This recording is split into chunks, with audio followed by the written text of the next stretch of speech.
Ada menarik.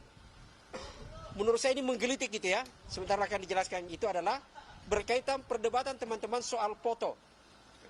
Kacamata. Jadi dalam ijazah Jokowi yang diperlihatkan gitu ya, itu ternyata adalah berkacamata. Pihak UGM pada sidang yang lalu menjelaskan bahwa ada peraturan dari kampus yang ditandatangani oleh wakil rektor pada saat itu bisa pakai kacamata. Saya tidak membantah peraturan itu, karena kita pun juga belum diperlihatkan. Yang menarik adalah karena kok dokumen peraturan itu bisa dia temukan, tapi KHS, dan dokumen skripsi dan lain-lain, dokumen untuk kemudian pelaporan KKN itu tidak ada. Yang tebalnya, dokumen yang tebal tidak ada, tapi yang selembar itu ada. Dan tahun 83, tahun 84 gitu ya. Jadi itu yang menarik untuk kita menjadi pertanyaan-pertanyaan yang harus kita klarifikasi. Jadi ada banyak dokumen yang belum, dan kita akan meminta sebentar semua dokumen itu akan diperlihatkan. Itu yang untuk UGM. Yang kedua adalah berkaitan dengan KPU. KPU, karena banyak perdebatan yang tidak bisa diklarifikasi oleh KPU, maka akhirnya majelis kemarin memutuskan pas sidang yang lalu tahun lalu, itu menyatakan sidang di tempat untuk memeriksa beberapa dokumen. Bagi kami adalah, sekali lagi saya ingin menyatakan bahwa pihak KPU pernah menawarkan memperlihatkan ijazah kepada kami. Salinan ijazah. Tapi itu ada beberapa yang ditutup dan hanya bisa dilihat, tidak bisa diraba, tidak bisa dipoto. Perlu teman-teman pahami, dalam Undang-Undang Komisi Informasi, kebebasan informasi itu adalah hanya dua. Dikecualikan atau bisa dibuka, diakses. Tidak ada disebutkan, dia sudah nyatakan terbuka, ya udah buka gitu loh. Nah ini kemudian kita hanya bisa dibawa untuk melihat itu, tidak bisa. Yang ketiga adalah dari UGM ini untuk KPU ya, keanehan lain adalah bahwa KPU menyatakan tidak melakukan verifikasi faktual terhadap kebenaran ijazah Jokowi pada saat baik mendaftar di Surakarta, tidak ada itu verifikasi, mendaftar di DKI Jakarta sebagai calon gubernur, tidak ada verifikasi faktual juga, sudah faktual ya, termasuk pada saat mendaftar capres di KPU RI, tidak ada verifikasi. Teman-teman perlu pahami bahwa ada PKPU yang mereka buat sendiri. Salah satu tahapannya adalah tugasnya KPU memastikan seluruh dokumen itu benar. Memang tidak disebut seluruh dokumen itu asli, tapi benar. Pertanyaan kami adalah di persidangan lalu, dan mudah-mudahan sebentar bisa dijawab, apa argumentasi Anda, bagaimana proses Anda melakukan sampai Anda yakin itu benar, sementara Anda tidak melakukan verifikasi faktual. Itu di KPU. Itu untuk pengantar dari saya. Selanjutnya ke Bu Doni. Yang ketiga adalah soal Polda. Ini saya perlu klarifikasi. Nanti akan dijelaskan oleh Bu Jemi ya. Polda sekarang proses untuk sengketa informasi juga. Oke, saya boleh dulu. Terima kasih. Untuk yang keseluruhan permohonan kami kan melibatkan 3 pihak ya. Pertama UGM, yang kedua KPU, 3 KPU, KPU RI, KPU DKI, KPU Surakarta. Kenapa begitu? Karena ijazah itu pernah digunakan pada ketiga KPU. Kalau tidak pernah digunakan pada ketiga KPU, kami mungkin tidak berhak meminta informasi publik ke UGM. Itu pertama. Lalu yang ke Polda, kenapa kami ini sekedar mengulang lagi, kenapa kami meminta ke Polda? Karena UGM menyatakan pada jawaban bahwa semua dokumen yang kami minta itu katanya sudah diserahkan ke Kapolda, ke Polda Metro Jaya untuk barang bukti. Nanti dijelaskan ya. Oke. Kenapa itu diminta? Padahal di Polda hanya pencemaran nama baik. Oke. Seperti itu. Lalu 3 KPU ini sebetulnya yang kami minta itu adalah benar-benar informasi publik. Pada persidangan pertama, KPU sudah menyatakan itu adalah dokumen yang memang terbuka. Tetapi KPU bertahan untuk menutup sebagian informasi, padahal informasi yang ditutup itu adalah informasi yang jelas-jelas bukan yang dikecualikan, karena itu menyangkut tanda tangan dan aspek legalisir. Itu adalah suatu informasi yang justru menyatakan salinan ijazah yang digunakan itu legal atau tidak, malah itu yang ditutup. Ya. Oke, ini apa ya, kesalahan dari KPU sendiri untuk memahami informasi yang dikecualikan. Dan kami nanti akan bertahan pada hal itu. Yang lalu untuk UGM dalam persidangan sebelumnya sudah menyatakan bagian-bagian dokumen yang dinyatakan tertutup dan terbuka. Umumnya adalah terbuka kecuali yang menyangkut nilai. Dan salah satu yang kita sangat penting Barismon, skripsi itu dinyatakan terbuka. Oke. Jadi ada beberapa dokumen penting karena kami itu tidak hanya meminta ijazah tetapi adalah untuk meminta semua dokumen yang diperlukan yang dihasilkan selama proses kuliah yang nanti akan membuktikan bahwa pemilik ijazah tersebut benar terlibat di dalam proses akademik tersebut dan benar bahwa sudah mencapai tahap untuk dinyatakan lulus dan berhak atas ijazah itu. Dan kami meminta itu juga bersamaan dengan meminta SOP, prosedur kebijakan dan aturan-aturan lain yang terkait dengan penerbitan semua dokumen. Seperti misalnya aturan DO yang berlaku saat itu, kemudian dan misalnya kurikulum, karena ini menyangkut berapa SKS, karena kan beliau ini termasuk lulus tepat waktu, tetapi dengan informasi bahwa IPK-nya yang meragukan itu. Jadi itu yang akan kami minta. Oke, cukup sekian dari saya. Terima kasih. Oke, makasih. Bu Neni, ini ada Bang Jemi soal Polda ya, tapi saya tambahkan dulu satu berkaitan masih soal ijazah. Jadi ada beberapa klarifikasi kita yang belum terjawab dari KPU. Termasuk soal legalisir yang tidak ada tanggal waktu pada saat legalisir. Sekali lagi KPU hanya menjawab bahwa akan di cross check kalau ternyata dalam ijazah itu legalisirnya itu ada daluarsa. Saya pada saat itu bertanya di rapat, kalau ternyata tidak ada tanggal, apakah ada verifikasi? Katanya.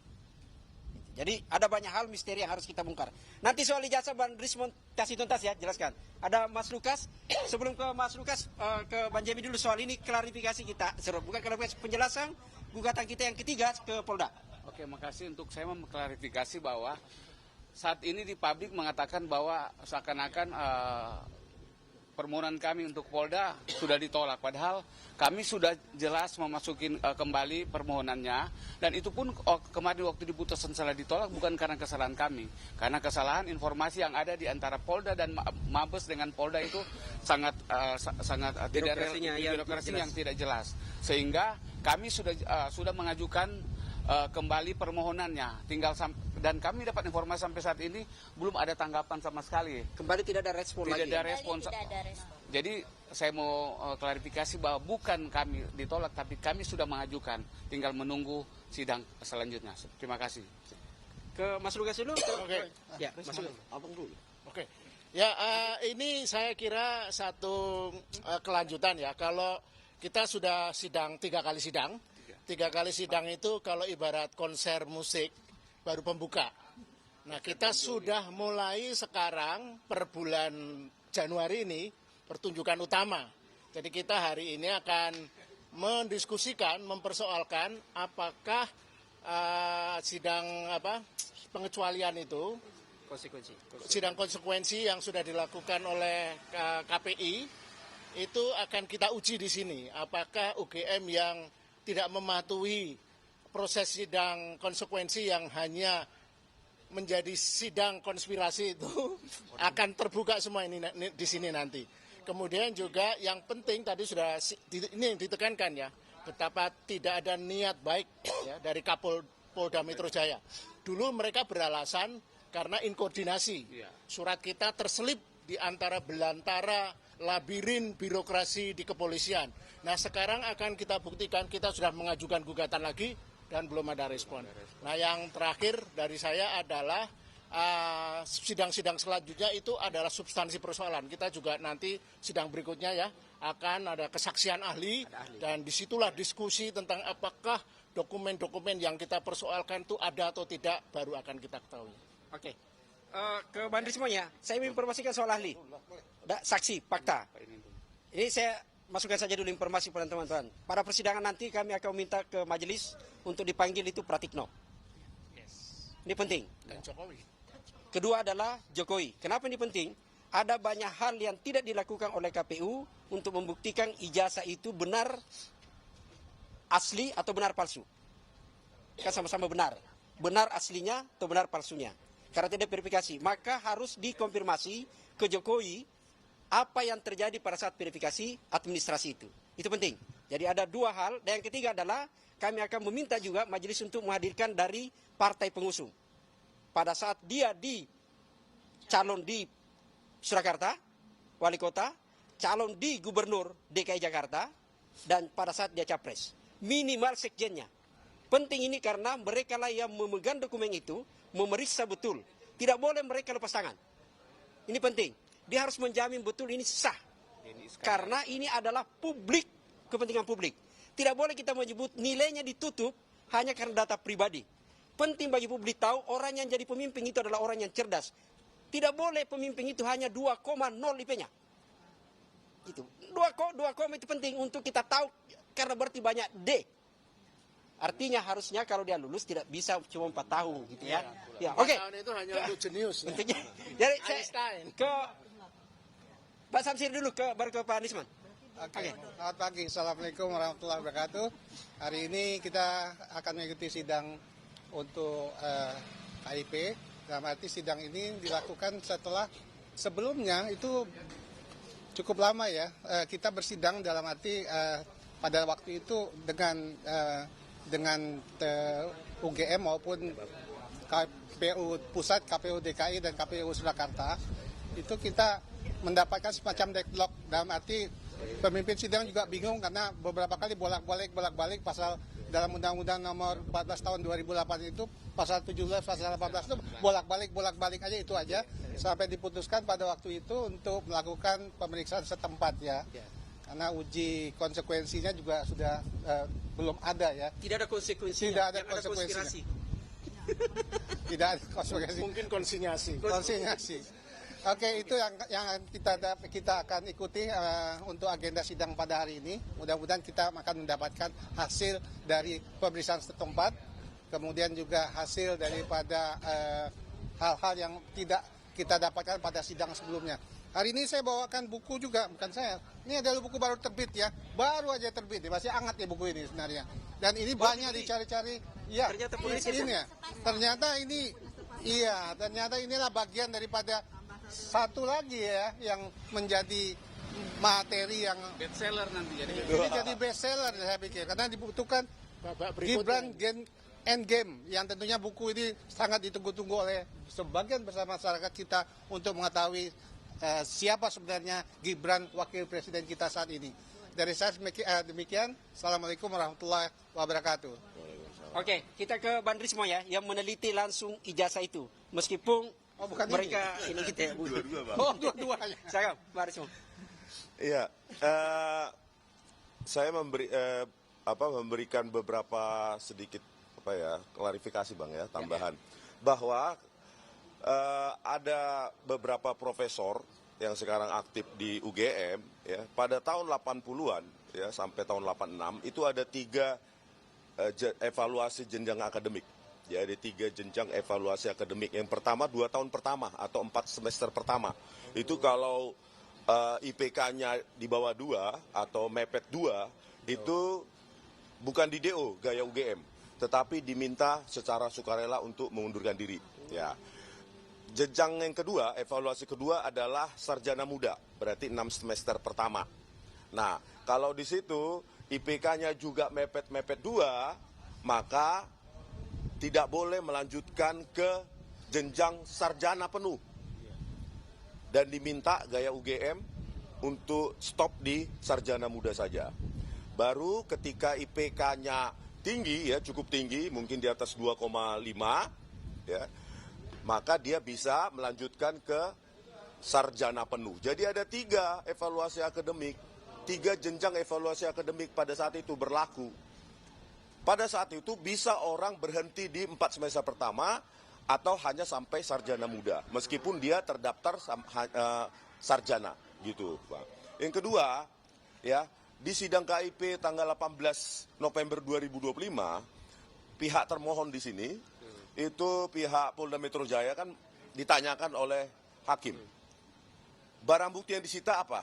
Barang bukti yang kami sita adalah transkrip nilai sarjana muda untuk keperluan yudisium sarjana muda. Pertanyaannya, kalau barang bukti yang disita adalah hanya 2 itu, lalu kenapa Jokowi memiliki ijazah sarjana penuh? Maka tidak konsisten apa yang disita dengan apa yang diklaim sebagai barang bukti ijazah otentik atau identik ijazah sarjana penuh. Sementara yang dipunyai adalah transkrip nilai sarjana muda untuk keperluan yudisium sarjana muda. Di samping itu juga yang lain, pihak UGM ya sengaja atau tidak sengaja tidak melakukan investigasi. Apakah Joko Widodo pernah melakukan KKN di Desa Kotoyan? Karena apa yang kami temui adalah bahwa orang-orang yang ada di Desa Kotoyan tidak ada yang tahu. Tidak ada yang tahu kecuali satu saksi, dan itu pun anak kepala desa dulu. Pihak kepala dusun 1 yang katanya diklaim Joko Widodo melakukan atau menempuh KKN di Desa Kotoyan ya, dusun 1. Kita tanyakan kepala dusun 1-nya juga menghindar. Kami tidak mau terlibat.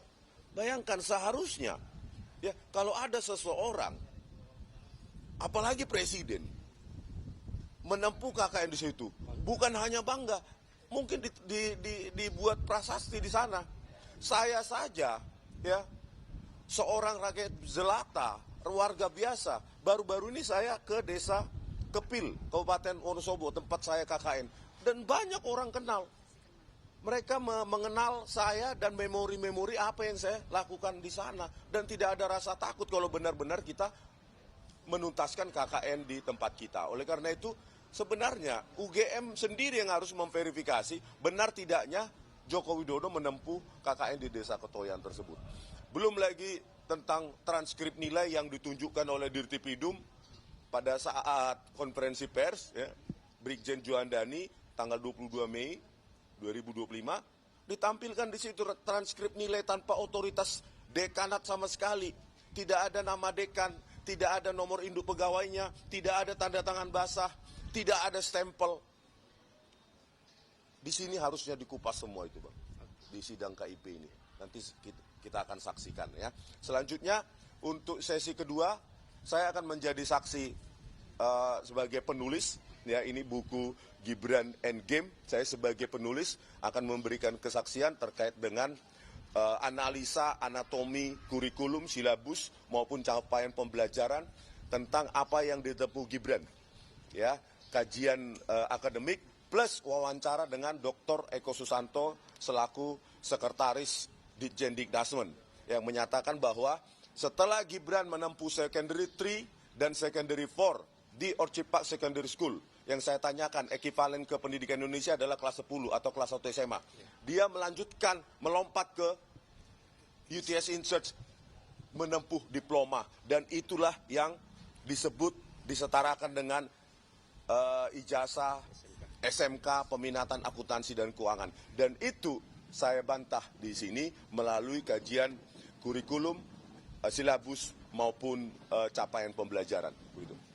Oke, teman-teman, karena sudah mulai sidang dalam, kita masuk ya ke ruang persidangan untuk kita lanjut. Oke. Sebentar apa yang terjadi dalam, kita jelaskan lagi nanti sebentar. Oke? Karena nanti sidang terbuka. Tidak akan mungkin ada tertutup, kalau dia tertutup berarti dia bukan lembaga terbuka. Oke, makasih.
terkait dengan pasal 18 ya, ketika misalnya alumni UGM itu menjadi pejabat publik dan informasinya kemudian diminta ke pihak UGM sebagai pihak yang menguasai informasi tersebut gitu. Ya, dalam hal ini ya kasus yang ini nih ada ijazah misalnya yang diminta salinan ijazah. Nah, bagaimana nanti UGM merespon permohonan informasi seperti ini? Karena kan kalau di uji konsekuensi ini kan ada dibuka, ada ditutup. Nah, dibuka ini kan kalau mengacu ke pasal 17 sampai ke pasal 18 artinya kan untuk pejabat publik itu akan diberikan misalnya seperti itu. Nah, sekarang kalau dalam kondisi seperti ini, ketika ada permohonan bukan hanya untuk Jokowi saja nih, untuk pejabat publik lain yang mungkin dari UGM, ini kan pejabat publik di Indonesia nih, bupati, wali kota semua sedang dimintakan terkait ijazahnya ya. Nah, ketika dia berasal dari UGM, bagaimana UGM kemudian merespon informasi tersebut? Ya, baik. Terima kasih Majelis. Izin menjawab. Kalau dari kami mengacu dengan uji konsekuensi kemarin, kami mendapatkan keterangan dari ahli bahwa memang hal tersebut dapat dimintakan kepada badan publik yang memang di situ ada pejabatnya gitu. Jadi kalau untuk UGM secara instansi, dia akan melakukan jawaban atas verifikasi, misalnya contoh KPU meminta verifikasi terhadap legalisir ijazah atau apapun itu, kita akan sampaikan. Tapi kalau mengenai terkait dengan keterbukaan informasi publik, nah ini kita harus berhati-hati. Jadi itu nanti akan diserahkan kepada badan publik yang memang di situ dijabat oleh pejabat publik tersebut. Kira-kira itu penjelasan dari ahli dan kami sampaikan kepada majelis. Terima kasih majelis. Maksudnya kalau yang diminta ijazahnya menteri gitu, menteri keuangan, berarti mintanya ke Kementerian Keuangan gitu. Tapi kan Kementerian Keuangan sebenarnya tidak punya hak untuk mengeluarkan ya, karena yang memproduksi kan UGM ya, memproduksi informasi tersebut. Gimana tuh? Ya, majelis ingin menyampaikan dan berdiskusi dari hasil diskusi dengan ahli kemarin, dari keterangannya ahli, memang kami merasa ada hal yang harus diverifikasi kembali ketika seseorang itu dinyatakan sebagai pejabat publik. Dan hal tersebut bukan ranahnya UGM untuk bisa memverifikasi bukti bahwa ada permintaan terhadap suatu pejabat publik. Kalau dikaitkan dengan permohonan akuo, memang tidak disebutkan yang bersangkutan pejabat publik di mana dan lain-lain. Justru itu bisa menimbulkan UGM bukan sebagai verifikator apakah seseorang itu pejabat publik atau tidak. Oleh ahli yang diketahui bahwa UGM betul yang mengeluarkan ijazah dan lain-lain, tetapi itu kembali merujuk kepada kepemilikan pada saat yang bersangkutan menjadi mahasiswa dan lulus dari Universitas Gadjah Mada. Seperti itu majelis.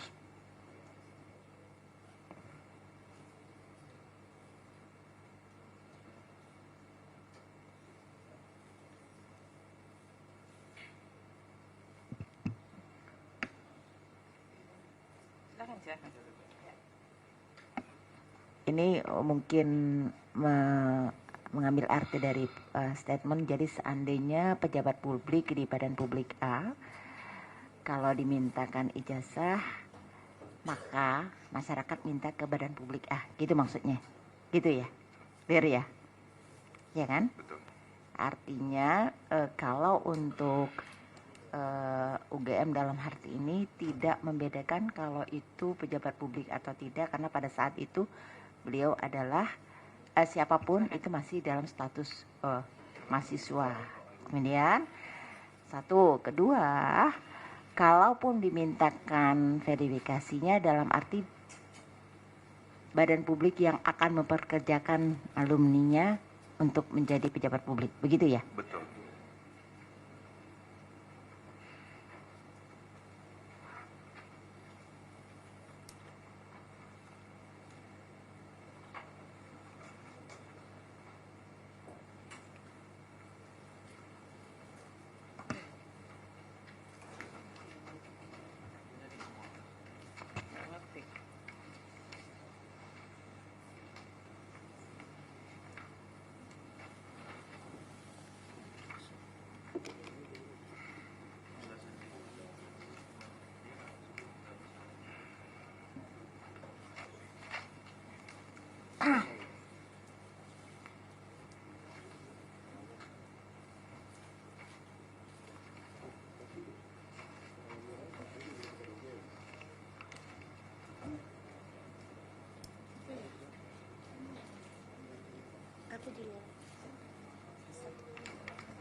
Saudara termohon, jadi menurut penjelasan dari uji konsekuensi, itu berarti kalau pejabat publik yang memiliki tanda kutip home base gitu ya, di Kementerian Luar Negeri misalnya, maka ijazah tersebut harus dimintakan ke Kementerian Luar Negeri. Ini saya mau mengklarifikasi penjelasan awal tadi. Ya, seharusnya pada prinsipnya menurut ahli bahwa UGM bukan verifikator apakah seseorang itu pejabat publik atau tidak. Sehingga kalau berbicara tentang apa yang dimiliki, data yang dimiliki UGM saat ini adalah yang bersangkutan itu apakah mahasiswa atau bukan, alumni atau bukan. Sehingga hanya merujuk pada data itu saja. Bahwa ada variabel bahwa yang bersangkutan adalah pejabat publik, hal tersebut dapat diverifikasi kepada instansi yang bersangkutan yang menyatakan bahwa yang bersangkutan adalah pejabat publik di suatu instansi tersebut. Karena menurut ahli ini bisa menjadi hal yang cukup bisa membawa permasalahan lanjutan apabila kita berlaku sebagai verifikator pejabat publik. Hal itu yang diantisipasi oleh ahli. Memang yang diminta itu verifikasi ya. Maksudnya dalam register Aquo sekarang itu memang yang diminta itu verifikasi. Atau yang diminta adalah dokumen atau informasinya? Yang diminta dokumen atau informasinya, tetapi tidak merujuk bahwa seseorang itu pejabat publik di badan publik mana. Iya, jadi ketika data itu yang dimintakan hanya data tersebut, variabel yang kami miliki adalah apakah yang bersangkutan betul mahasiswa di kampus tersebut, apakah betul lulusan dari kampus tersebut. Itu variabel yang kita miliki. Artinya selain pertanyaan apakah itu permohonan terkait informasi tidak bisa direspon? Terkait informasi yang mana, Majelis?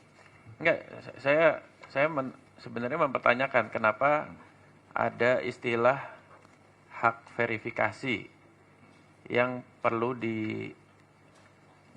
dalam uji konsekuensi. Karena kan pertanyaan dari pemohon itu bukan soal memverifikasi, tapi meminta informasi. Verifikasi sepertinya nggak jadi bagian dari register Aquo deh. Betul. Iya kan? Betul. Terus kemudian kenapa karena ini persidangan sudah panjang ya. Betul. Kenapa di persidangan hari ini muncul istilah baru soal hak memverifikasi dari UGM? Betul. Majelis, saya izin menjelaskan. Pertanyaan yang disampaikan oleh Ketua Majelis tadi adalah pertanyaan apabila, ini kan kita lagi bertanya tentang uji konsekuensi yang telah dibuat UGM. Apakah kalian itu ada mekanisme terkait dengan permintaan terhadap pejabat publik? Itu pertanyaannya. Sehingga pertanyaan tersebut juga di luar dari apa yang dimintakan oleh pemohon. Berarti Kami itu hanya dalam menjawab rangka itu. respon saja ya. Betul. Lalu kemudian misalnya tidak ada permohonan soal verifikasi. Apakah informasi yang terkait, ini menegaskan proses-proses sebelumnya, itu bisa diberikan terkait register Aquo? Apakah ada poin dari permohonan itu yang tidak bisa diberikan menurut uji konsekuensinya UGM? Ya, berdasarkan uji konsekuensi UGM, memang ada dokumen-dokumen yang menyangkut dengan data pribadi yang tidak bisa diberikan oleh UGM. Di bagian mana aja?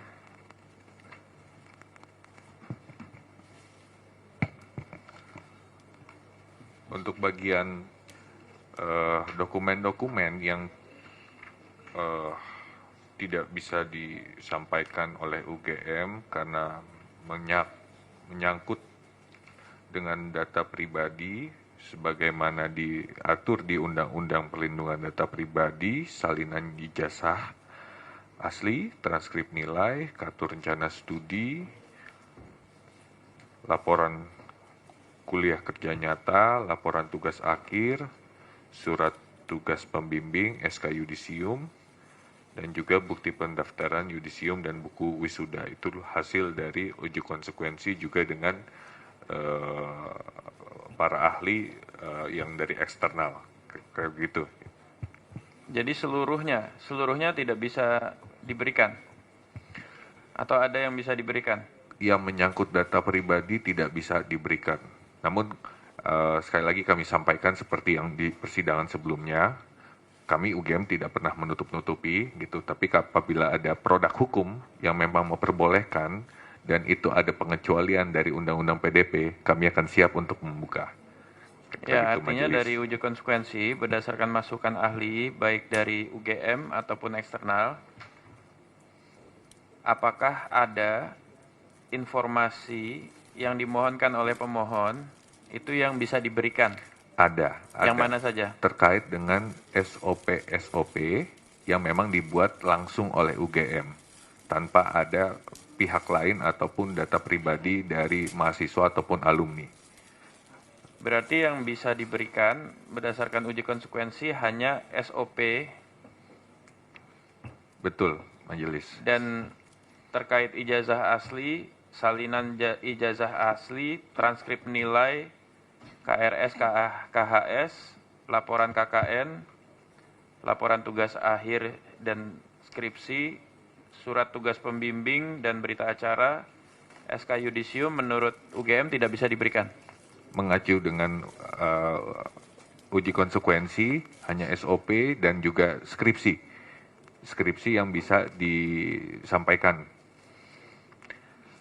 yang bisa dibuka. Salinan ijazah juga tidak bisa diberikan. Salinan ijazah karena mengacu dengan data pribadi dari mahasiswa atau alumni itu berdasarkan uji konsekuensi tertutup. Kita dinyatakan tertutup. Ini kok kayak mundur lagi ya, proses kita jadi seperti nol lagi gitu. Lalu bagaimana cara UGM sebagai badan publik merespon permohonan ini? Ini kan ada permohonan informasi dari 1 sampai 8 untuk tujuan tertentu, ya, untuk memastikan posisi tertentu memiliki legal standing secara akademik, begitu ya.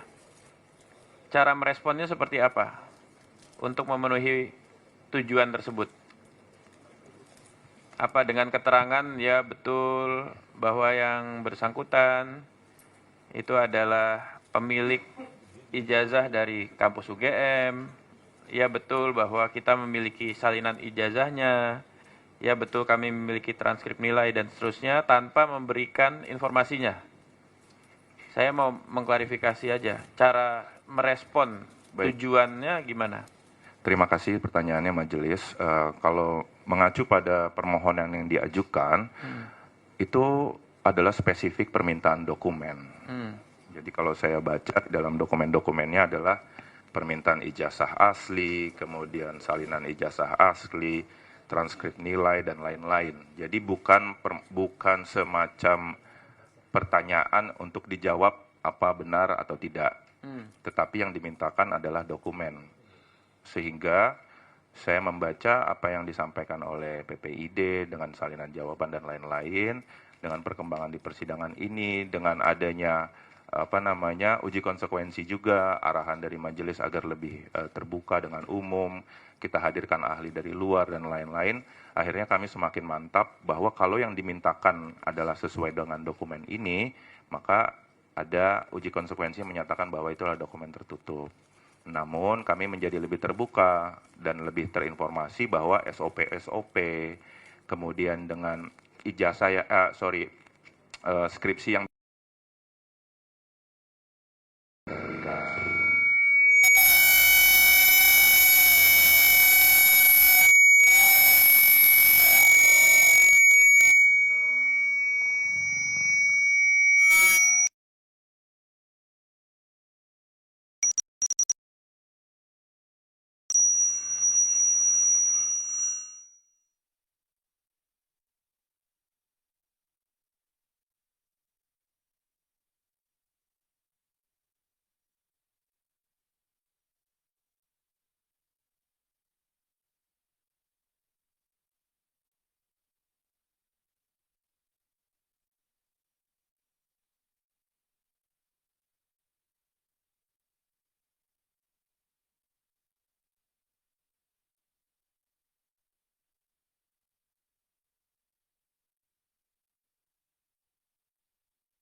Halo?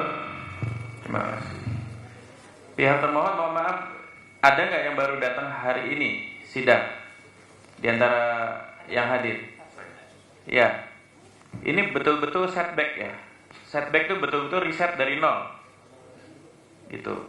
Jadi jawaban Bapak itu betul-betul ahistorik secara proses sidang. Karena kita sudah panjang sekali, proses dialektikanya sudah panjang sekali, terus tiba-tiba datang riset lagi dari awal. Jadi Bapak Mandela ini yang KTP-nya di depan ya, Bapak Mandela Credo Ignatius ya. Ini setback banget Pak. Jadi gini, pertama soal kepakaran, karena ada satu yang baru hadir, saya mungkin sedikit mengulang soal proses uji konsekuensi. Soal uji konsekuensi itu kepakarannya tidak boleh chauvinik. Saya sudah sampaikan ini secara akademik. Cuma UGM tok, nggak bisa. Karena ini terkait bukan hanya soal kepakaran akhirnya, tapi soal posisi kebijakannya UGM. Jadi harus ada yang menjelaskan, bukan hanya menjelaskan kebijakan, tapi dari sisi kepakaran. Yang kedua, kami tadi sudah diskusi dengan Bu Ketua juga.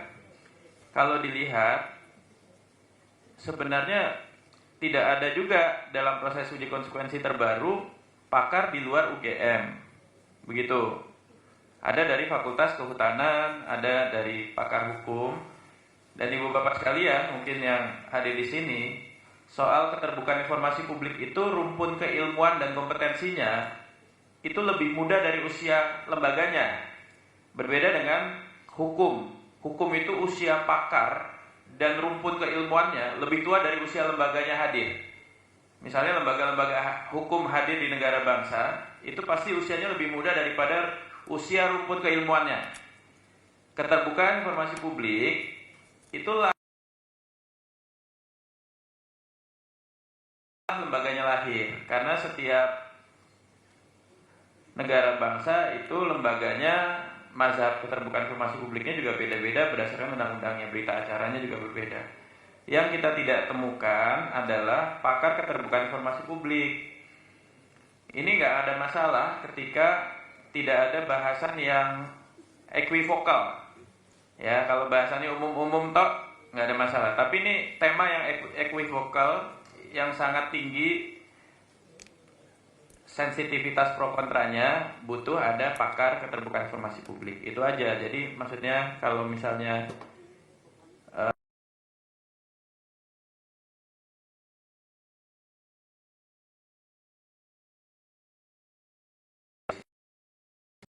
semakin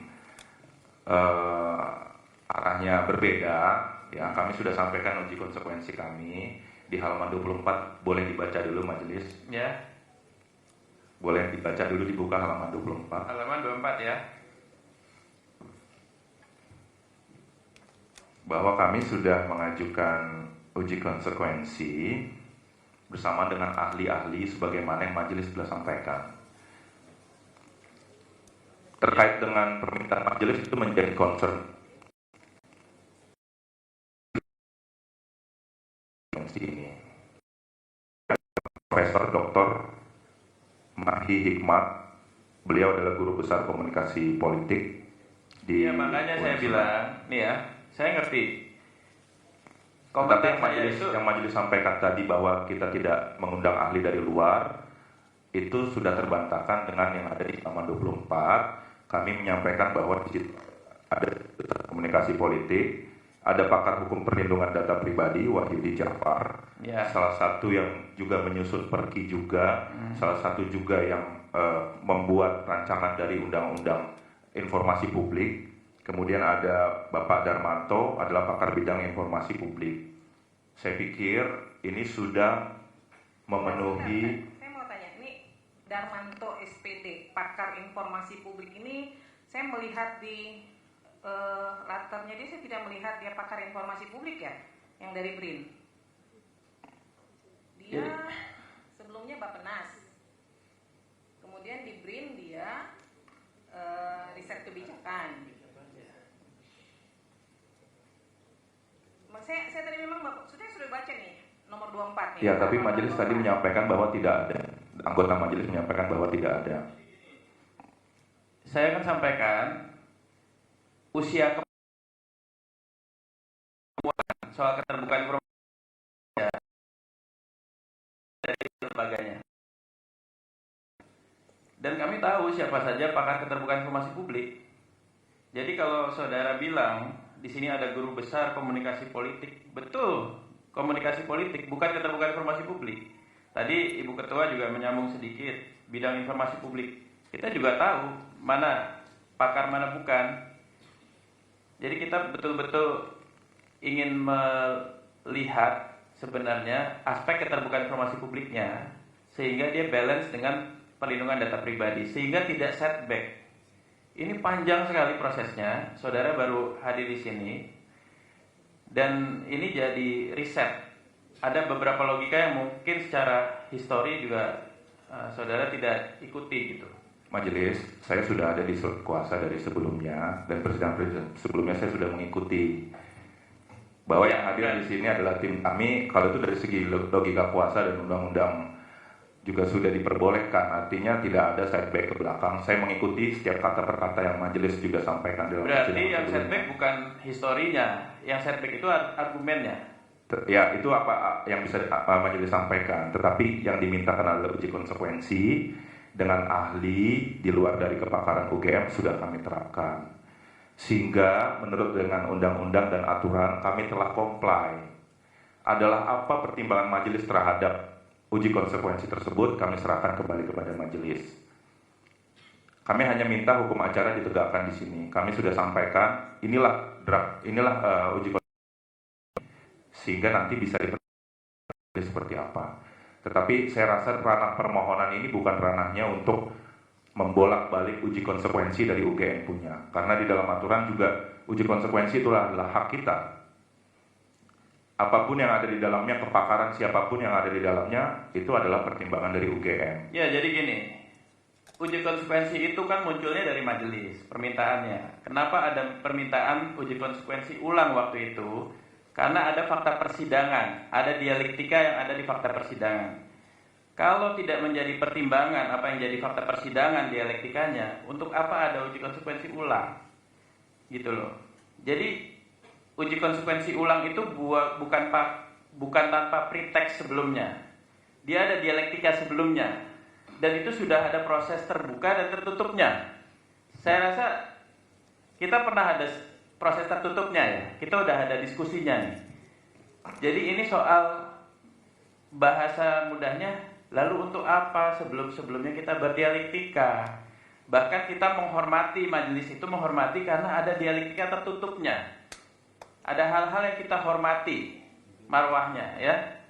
Ada pikiran-pikiran yang kita jaga juga. Terus untuk apa semua itu? Bahasa saya gitu loh. Kan kita juga udah menghormati, kan nggak semuanya kita pasang mic gitu. Iya kan? Ini tolong dipahami. Terus kok nggak ada pikiran-pikiran itu yang sifatnya menjejek gitu loh. Nggak ada perkembangan. Jadi kemarin itu sebagai gambaran, kita sudah sampai pada proses bahwa 8 ini bukan dilihat sebagai satu dokumen utuh, tapi dia sebagai kumpulan informasi. Ada yang bisa diperlihatkan di bagian-bagian tertentu yang perlindungan data pribadi itu dikecualikan. Ini yang saya maksud kok setback sekali seperti biner gitu. Oposisi biner tuh zero sum. Kalau nggak dibuka ya ditutup semuanya. Ini kok jauh banget gitu. Dan pakar-pakar nyun sewu ya. Nyun sewu banget, nyun ngapunten. Pakar-pakar perlindungan data pribadinya juga ini pasti nggak ngelihat record sebelumnya dan nggak diceritakan prosesnya. Karena kalau dia betul-betul teliti, yang diambil itu informasinya. Kita itu undang-undang keterbukaan informasi publik, bukan keterbukaan dokumen publik. Kita nggak minta buka semuanya, dan kita nggak minta tutup semuanya juga. Ini kok jadi kan tingkat kerumitan ya, kompleksitas kebijakan itu yang kita cari gitu loh. Kompleksitas itu maksudnya ada detailnya. Saya nggak mau berdebat lagi ya, tapi ini saya menyesalkan sekali. Harusnya ada yang progres ya. Ini 1 2 3 4 5 6 7 8 yang mana informasi yang ditutup. Bukan lagi ngomongin dokumen. Itu aja sih. Ya, jadi ini sangat disayangkan lah. Kita udah lewat tahun baru, kita sudah jalani proses tertutup, Pak. Artinya di proses tertutup kita juga menjaga marwah. Nggak semuanya kita harus pasang open mic ini. Ya, itu aja Bu Ketua. Baik. Sebenarnya uji konsekuensi ini kan, saya nggak tahu UGM ini kan kenapa kita melakukan uji konsekuensi ulang. Yang pertama karena pada persidangan yang sebelumnya uji konsekuensinya menjurus ke person, ya kan? Sementara harus berlaku umum. Yang kedua, undang-undang KIP itu lex spesialis. Meskipun ada undang-undang PDP atau lainnya, ya tetap harus mengacu ke undang-undang KIP karena di pasal 18 jelas itu ada pengecualian untuk pejabat publik. Kemudian yang ketiga, uji konsekuensi itu harus sesuai aturan ketentuan yang dibuat oleh undang-undang KIP. Di situ kan ada jangka waktu ya. Kalau saya lihat di sini kan jangka waktunya masih ini banget ya. Apa namanya? Maksudnya nih diizinkan oleh pemilik kekayaan intelektual, diperintahkan oleh aparat penegak hukum, nggak boleh. Jangka waktu itu harus ada tahunnya. Karena terkait rahasia negara saja hanya disimpan 30 tahun. Nah ini akan disimpan berapa lama begitu loh. Itu harus ada batasannya. Nggak bisa badan publik terus semena-mena melakukan uji konsekuensi. Bahwa itu diberikan kebebasan kepada badan publik, iya. Tapi kemudian sejauh mana informasi tersebut akan dikecualikan, badan publik harus punya pertanggungjawabannya kepada masyarakat gitu ya. Nah uji konsekuensi itulah nanti kami majelis ingin melihat secara detail. Ini contohnya nih ya, ini kan pada persidangan sebelumnya SK Yudisium itu memang dinyatakan sebagai informasi yang dikecualikan. Ini di hasil uji konsekuensinya juga nih. Saya nggak tahu apakah ini juga termasuk. Tetapi kemudian uji konsekuensi ini kan tidak dilakukan berdasarkan pasal 11 dan pasal 18 Undang-Undang KIP ya. Pasal 11 junto pasal 18 yang menyatakan bahwa surat keputusan, kebijakan itu informasi terbuka. Kemudian UGM mengecualikan begitu loh. Maka saya bilang melakukan uji konsekuensi itu nggak bisa berdasarkan badan publik mengatakan ini kami kecualikan. Dasar hukumnya apa begitu? Karena di pasal 11 kan surat keputusan kebijakan itu informasi terbuka loh begitu. Nah apa dasarnya? Makanya saya dari tadi mencari nih apa sih dasarnya kemudian itu dikecualikan, sementara undang-undang KIP sendiri menyatakan itu terbuka begitu loh ya. Tapi oke lah, nanti ini kan tergantung pertimbangan majelis. Kami akan memutus karena majelis diberi kewenangan juga untuk membatalkan hasil uji konsekuensi kalau itu tidak sesuai ya pertimbangan yang dibuat di hasil uji konsekuensi itu. Saya akan mempertegas ini saja sekali lagi ya, karena di persidangan berikutnya kami akan memanggil Polda Metro dan KPU ya terkait dengan waktu persidangan sebelumnya kan saya menanyakan terkait dengan permintaan verifikasi ya. Kemudian dari UGM menyatakan tidak ditemukan baik di fakultas ya. Nah kami akan melakukan cross check ke penyelenggara pemilu apakah memang mereka mengirimkan surat untuk permintaan verifikasi. Kalau nggak ada ya berarti memang nggak ada dokumennya di UGM kan, gitu ya. Nah tapi saya akan mempertegas dulu terkait permohonan pertama, ijazah asli ini memang tidak dalam penguasaan UGM ya, karena memang kan di pemiliknya. Nah yang kedua, salinan ijazah asli, ini dinyatakan dikecualikan ya. Transkrip nilai dikecualikan. Kartu rencana studi Dikecualikan. Kartu hasil studi Dikecualikan. Laporan kuliah kerja nyata Dikecualikan. Laporan tugas akhir Dikecualikan. Terbuka. Mohon maaf. terbuka. Ya. Kemudian surat tugas membimbing berita acara sidang Dikecualikan. SK Yudisium Dikecualikan karena ada nilainya. Nah, kemudian dokumen terkait pencalonan Joko Widodo sebagai Wali Kota Solo, Gubernur DKI dan Presiden RI. Dokumen terkait permintaan legalisir ijazah dan arsip pertinggal pada setiap pencalonan. Kami tidak menemukan majelis. Tidak ditemukan ya? Ya. Permintaan legalisir ijazah.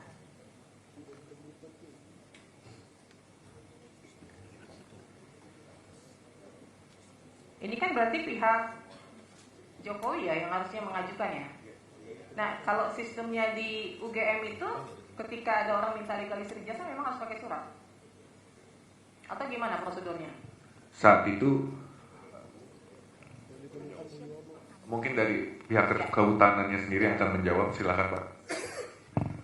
Baik, terima kasih. Yang mulia Majelis Hakim, untuk legalisir memang sampai pada periode 2018 itu setiap orang bisa mengajukan langsung ke bagian akademik untuk mendapatkan legalisir dengan cara membawa fotokopi dan menunjukkan salinannya. Kalau waktu itu belum ada, database-nya di kami. Kemudian berdasarkan database itu kita melakukan verifikasi, kemudian di legalisir. Nah, mulai tahun 2012 kita mulai melakukan pencatatan. Jadi yang mengajukan itu akan dicatat dalam Google Form. Begitu. Jadi pada saat itu tidak perlu surat. Tidak perlu ada surat permintaan legalisir. Ijazah asli sama fotokopinya. Ya. Gitu.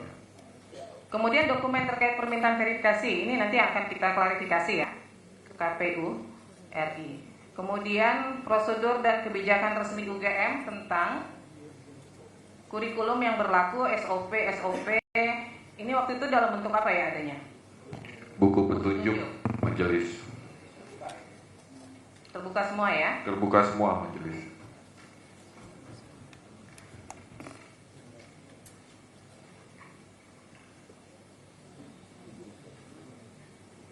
Baik, silakan dari pemohon ada yang ingin disampaikan nggak? Ya, kita ingin di forum ini semuanya terbuka dengan jelas, Bu, ya, majelis. Jadi yang pertama yang ingin kami tanyakan adalah siapa saja pakar atau ahli yang sudah diundang oleh UGM untuk uji konsekuensi. Mohon dijelaskan lagi secara lebih detail nama dan kepakarnya sehingga kami bisa mencatat dan kami akan melakukan track record, melacak nanti. Itu satu pertanyaan pertama. Jadi semua pihak ketiga yang independen yang diundang sebagai pakar untuk uji konsekuensi. Yang kedua, kami juga ingin klarifikasi di sini karena lalu lintas diskusinya kayak seperti jadi nggak fokus ya, banyak dalih ya dari UGM. Tolong dijawab oleh UGM dari 3 kategori tertutup, kemudian dikecualikan dan terbuka. Kami hanya ingin memastikan apa saja yang tertutup. Jadi nanti akan kami yang dikecualikan kan sedang diperdebatkan. Tapi ingin kami yang sudah lewat, yang tertutup apa dan yang terbuka tolong dijelaskan lagi. Dari 20 dokumen yang kami minta kategorinya.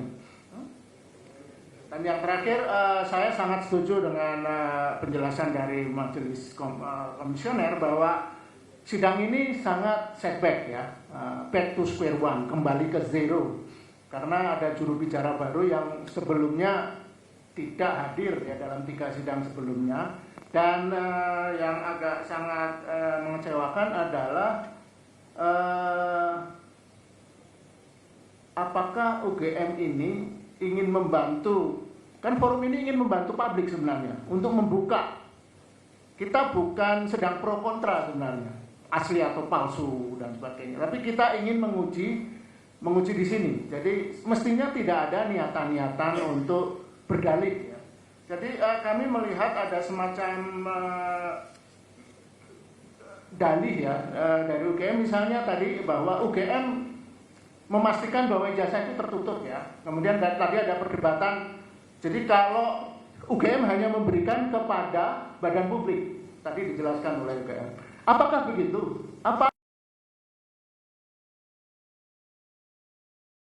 Apakah ilustrasi yang sangat ironis ya, kalau mau minta dokumen terkait Menteri Keuangan harus ke Kementerian Keuangan, itu kan lucu banget. Kementerian Keuangan itu kan instansi yang barangkali secara dokumen tidak juga terkait langsung dengan dokumen-dokumen seperti ijazah dan sebagainya.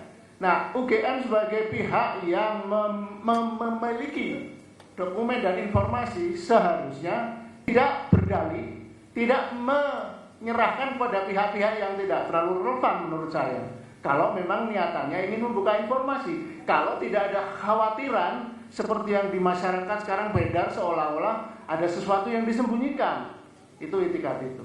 Itu dari saya. Mungkin ada tambahan.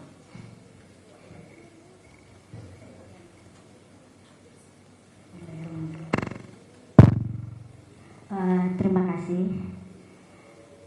Kami ingin menegaskan kembali dari persidangan sebelumnya bahwa tim Bon Jovi ini adalah bukan sekedar meminta dokumen. Kami bergerak bergeraknya adalah ada versi di masyarakat, udah melewati banyak proses hukum dan tidak sampai sekarang belum ada titik temu, dan bahkan UGM sendiri